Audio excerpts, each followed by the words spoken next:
সবাই এটাই ভাবছো তাই তো, যে এখানে হরিচাঁদা শান্তিমাতার কাছে দুষ্টু বসে বসে আবার কি করছে। কি আর বলবো তোমাদেরকে, দুষ্টু এখন এত দুষ্টু হয়েছে বলার মতন না। কি বলো তো, এখন ঠাকুরকে মানে স্নান করানো হবে সকালবেলায়, তো সেই জন্য ঠাকুরের শাড়ি টাড়ি ঠাকুরের ধুতি সব চেঞ্জ করে দেওয়া হয়েছে। আর সেই জন্য ও ভাবছে যে মা ঠাকুরকে শাড়ি টাড়িগুলো এগুলো সব খুলে কেন দিয়েছো। আমি বলছি যে এবার স্নান করাবো ঠাকুরকে, দিয়ে গায়ে হাত দিচ্ছে। কি বলো তো, শাড়ি পরানো থাকে আর ও তো গায়ে সেভাবে হাত দিতে পারে না, কারণ ওভাবে যেতে পারে না ওইখানে। আর যেহেতু আমরা ঢুকেছি স্নান দান করাবো ঠাকুরকে, তো সেই জন্য ও ফাঁকা পেয়েছে, ওখানে বসে বসে ঠাকুরকে আদর করছে। বলছে কত সুন্দর, তাই বলছে, মানে গায়ে হাত দিচ্ছে আর তাই বলছে। আর দেখো এদিকে এবার কিন্তু আমরা স্নান করাবো, সেই জন্য শ্যাম্পু ট্যাম্পু সব নিয়ে চলে এসেছি। বছরে একটা দিনই ঠাকুর স্নান করে। আজকে কিন্তু আমি আর রুমকি দিদি কিন্তু ঠাকুরকে স্নান করাবো। তো দেখো সেই জন্য কিন্তু চলে এসেছি আমরা স্নান করাতে। এবার দেখো শ্যাম্পু দিয়ে কিন্তু প্রথমে ঠাকুরকে একটু ভালো করে পরিষ্কার করে দেবো, কারণ অনেকটাই ধুলো, মানে ওই ভাজে ভাজেগুলো শাড়ির যে ভাজে ভাজে ওই সাইডে তো সব কিন্তু ধুলো টুলো জমে। তো সেই জন্য বেশি ধুলো জমে কোথায় জানো, মুখে মুখে মাথায়। কারণ কি বলতো, হরিচাঁদকে ধুতি পরানো থাকে আর শান্তিমাতাকে ওদিকে পরানো থাকে শাড়ি, তো সেই জন্য অতটাও ধুলো মানে জমতে পারে না। তো সেই জন্য মুখ টুক ভালো করে একটু পরিষ্কার করে দিলাম। এবার দেখো ঠাকুরকে কিন্তু ভালো করে আমরা গঙ্গার জল দিয়ে স্নান করিয়ে দিচ্ছি। এই ঘোড়াটাতে কিন্তু জল আনা হয়েছিল, তোমরা তো সেদিন দেখেছিলেই ভিডিওতে যে আমরা গঙ্গায় স্নান করতে গেছিলাম, তখন ঘোড়াতে করে গঙ্গার জল নিয়ে এসেছিলাম ঠাকুরকে এই যে স্নান করাবো বলেই। তো দেখো এবার কিন্তু আমরা স্নান করিয়ে দিচ্ছি। আর স্নান দান করানোর পর কতটা পরিষ্কার লাগছে, দেখো কতটা সুন্দর লাগছে, চকচক চকচক করছে।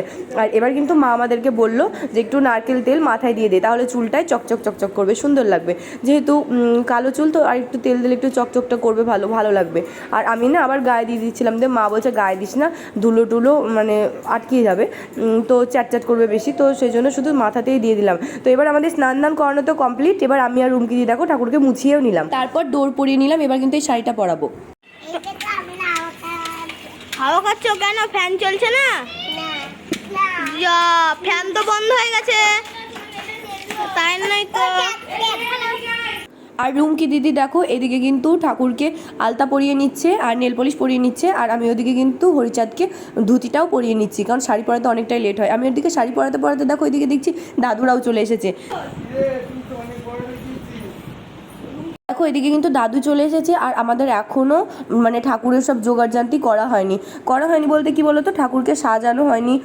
তো দেখতে তো পাচ্ছ, খালি হরিচাঁদকে ধুতিটা পরানো হয়েছে, শান্তিমাতাকে এখনও পর্যন্ত শাড়ি পরানো হয়নি। তারপরে সব কিছু সেরকমভাবে এখনও গুছিয়ে উঠতে পারিনি। তো দিদা চলে এসেছে, মানে দিদা কিন্তু হাতেপাতি অনেকটাই হেল্প করে। দিদা, তারপরে ওদিকে পিসি, তো সবাই এসেছে, সবাই কিন্তু হাতাপাতিতে অনেকটাই হেল্প করে।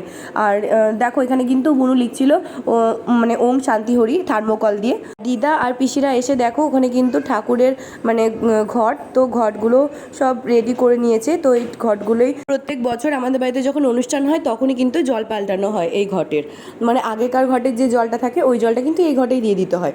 তো তারপরে দেখো আমি কিন্তু ঠাকুর ঘর পুরোপুরিভাবে সাজিয়ে উঠতে পেরেছি। তো কেমন লাগছে সুন্দরভাবে আমাদের সুন্দর হরিচাঁদকে, শান্তিমাকে অবশ্যই কমেন্ট করে জানাও। আর এদিকে তো দেখতেই পাচ্ছ ওং শান্তি হরি লেখাটা বুনুর এখনো পর্যন্ত কমপ্লিট হয়নি, সবে মাত্র ওং আর শান্তিটাই লেখা হয়েছে, আর এদিকে এখনো কিন্তু হয়নি। আর সত্যি কথা বলতে কি বলতো, এসব কাজে না খুব খাটনিও আছে। দুষ্টুর পাপা কিন্তু শুধু এই থার্মোকলগুলো কেটে নিয়ে এসেছিল, এই যে প্রথমে আঠা দিয়ে তার উপরে এই কালারিং অভ্রগুলো দিয়ে গোটাটাকে কিন্তু ভরাট করেছে। তো কেমন লাগছে ওর জিনিসটা, মানে ওর হাতের কাজটা কমেন্ট করে জানাও। ওটা কিন্তু ওই মন্দিরের ওপরে ওং শান্তি হরি লেখাটা দেবে। তো আর আমাদের মন্দিরটা সাজানো কেমন হয়েছে, সব সাজানোটা দুষ্টুর বাবা আগের দিন করেছে, তোমরা তো সেটা দেখেছোই। আর এদিকে দেখো আমাকে কিন্তু দিদা বলছে এই ঘরটা ওখানে দে আর ওই ঘরটা ওখানে দে। আমি সেখানে দিদার কথা অনুযায়ী সেখানে ঘটগুলো।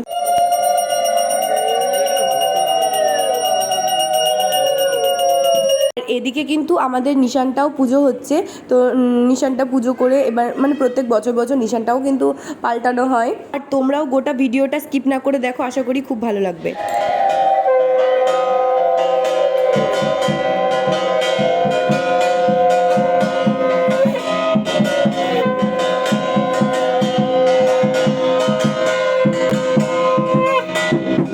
আর এবার দেখো নিশানটাও কিন্তু পোতা হয়ে গেছে, আর আমাদেরও কিন্তু এদিকে দুপুরের পুজোটা কমপ্লিট হয়ে গেছে। ও সবাই একই রকম ড্রেস পরেছে। এই দেখো ঐশিকা, দুষ্টু নিচে আছে, আর এই দেখো আমাদের বাড়িতে কে এসেছে, মৌমিতা হালদার। মৌমিতা হালদার দেখো, এটা আমার দিদুন। আর এটা কিন্তু সন্ধ্যাবেলার ভিডিও ক্লিপ। আর সন্ধে হয়ে গেছে, এবার কিন্তু সন্ধ্যাবেলার দলপতিরা সবাই আসছে, তো একটা একটা করে। তো সেই জন্য তো দেখলে ওই সাদা কাপড়টা ওখানে দেওয়া হলো যে দলপতিরা ওর উপর দিয়ে আসবে, তো সেই জন্যই। আর এবার দেখো মাও আসবে, মা কিন্তু দলপতিদের বরণ করে, তো সেই জন্যই। আর মাকে কিন্তু ধরে ধরে নিয়ে আসতে হবে, কারণ মা যাওয়ার সময় সোজা হয়ে যাবে, আর মানে ওদিকে যাওয়ার সময় কিন্তু পেছন হয়ে যাবে।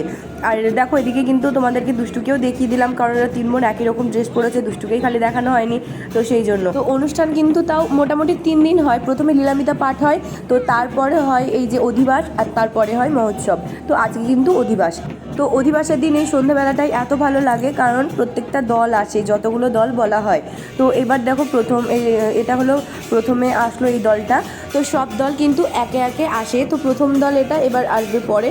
তো গিয়ে কিছুক্ষণ পর কিন্তু আবার একটা দল চলে এসেছিলো।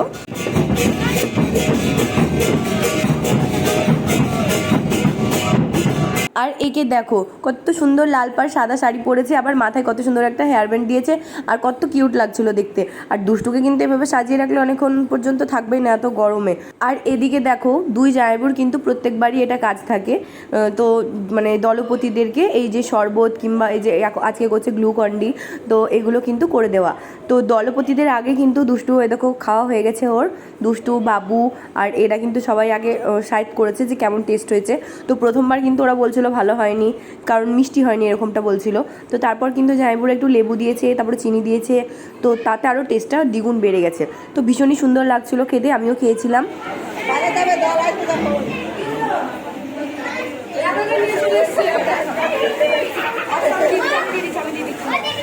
আর এদিকে দুষ্টুর মজা দেখো, ওর এই ছোট্ট পাড়া ডঙ্কাটা ওর ঠাকুরনগর থেকে এনে দিয়েছে, তো ওটা নিয়ে বাইরে চলে এসেছে, এখন কিন্তু ওটাও বাজাতে চায়। তো ওকে সেই জন্য দিয়েওছিলাম, তো প্রচণ্ড ভয় পাচ্ছিল, তো সবাই ছিল, তো সেই জন্য অত বেশি বাজায়নি, বন্ধই করে দিয়েছিল। তো তারপরে দেখো এই যে আর একটা দল চলে এসেছে। তো আর প্রত্যেকটা দলের মতন কিন্তু এই দলটাকেও সুন্দরভাবে বরণ করে তোলা হলো। আর এদিকে আবার শুরু হয়েছে ডঙ্কা কাসরের শব্দ, এত সুন্দর লাগে না, মানে কি বলবো তোমাদের। বুধবার এলে কিন্তু আমাদের বাড়িতে ডঙ্কা বাজে, বুধবারে যেহেতু আমাদের বাড়িতে নিরামিষ হয়, তারপরে নিরামিষ অন্নভোগও দেওয়া হয়, তো সেই জন্য। আর তখন কাসর ডঙ্কা সন্ধ্যাবেলা করে যখন বাজে, তো খালি আমাদের এই অনুষ্ঠানটা কবে আসবে এটাই মনে হয়।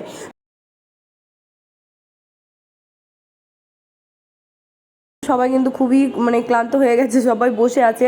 তো এবার কিন্তু বাপি সবাইকে ওই যে দিয়ে দিল, বাপি ভাই তো সবাই কিন্তু দিয়ে দিল দলপতিদের, তারপরে যারা ছিল সবাইকে একটু ওই যে গ্লুকন্ডি করে দিল। তো তারপরে তো দেখলে আরও একটা দল চলে এসেছে, তো সেই জন্য আবার একবার কিন্তু ডঙ্কা কাসর বাজানো হচ্ছে। আর এবার কিন্তু শুরু করে দিয়েছে দুষ্টুর পাপাও, তো তোমরা তো দেখতে পাচ্ছ।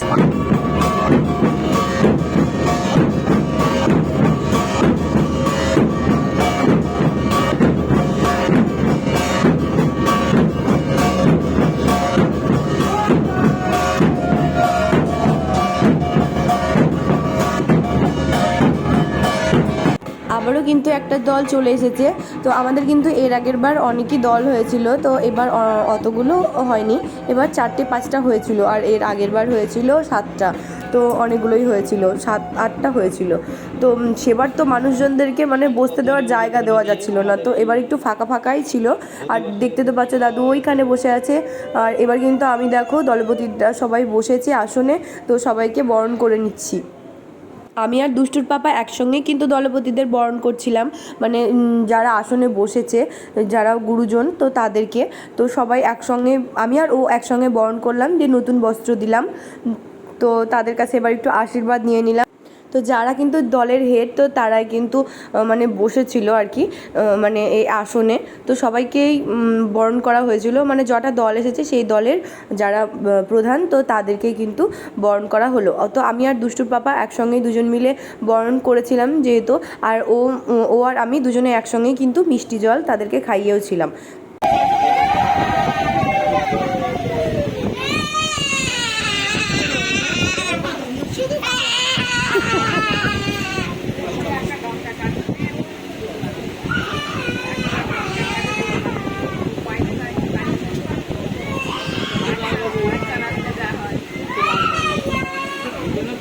আর তারপর এদিকে দেখো মা আর আমি দুজনেই কিন্তু চলে এসেছিলাম দাদুকে বরণ করতে।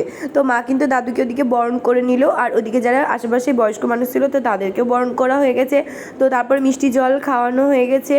তো দাদুও তারপর আমাকে একটু মিষ্টি খাইয়ে দিল, মাকে একটু মিষ্টি খাইয়ে দিল।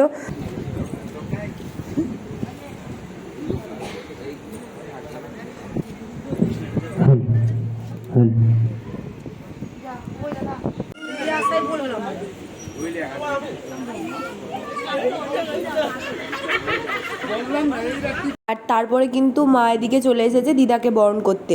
এটা কিন্তু মায়ের আর বাবার গুরুমা, আর দাদু হলো মায়ের আর বাবার গুরু বাবা। তো দলের সবাইকে তারপরে দাদুকে সবাইকেই কিন্তু মানে বরণ করা হয়ে গেছে। তো আমি আর দুষ্টুর পাপা এবার কিন্তু চলে এসেছি মাকে আর বাবাকে বরণ করতে। প্রত্যেক বছর বছর পুজো হয়, তো প্রত্যেক বছর বছরই কিন্তু একই নিয়মেই পুজো হয়। তারপরে এই যে দলপতিদের, তারপরে বাবাকে মাকে, তো যাদেরকে সবাইকে মানে বরণ করা হয় তো সবই প্রত্যেকবারই হয়। তো তারপরেও কিন্তু জানো তো আমি ভুলে যাই। তো মানে কি করে কোনটার পর কোনটা দেবো, কোনটার পর কোনটা কি করব। তো আমার তো প্রচণ্ড ভয় লাগে, যেহেতু দাদু ওখানে বসে থাকে। তো সেই জন্যই যেহেতু প্রত্যেকবার করি তাও কি করে ভুল হয়, এটাও তো সবাই ভাবতে পারে তাই না। তো কি করব বলো, বারবার ভুলে যায়। কিন্তু দুষ্টুর পাপা না আমাকে অনেক হেল্প করে, ও কিন্তু পাশ থেকে আমাকে সব বলে দেয় যে এটার পর ওটা দাও, ওটার পর ওটা দাও, এগুলো কিন্তু বেশ বলে দেয়। তারপরে আমি যদি ভুল কোনো কিছুতে হাত দিই না, আমাকে কিন্তু ও মানে একটু ঠেলা মেরে একটু বুঝিয়ে দেবে যে এটা না ওইটা দাও, এটা না ওইটা দাও, এইভাবে তো অনেকটাই হেল্প করে। আর যারা যারা কিন্তু এখানে বসে গান শুনছিল, যারা যারা দাঁড়িয়েছিল, তো সবাইকে কিন্তু তারপর একটু চন্দনের টিপ দিয়ে দিলাম। এদিকে তো দলপতি বরণ করা তো আমাদের সব কমপ্লিট হয়ে গেছে। তো তারপরে দেখো এবার কিন্তু শুরু হবে গান।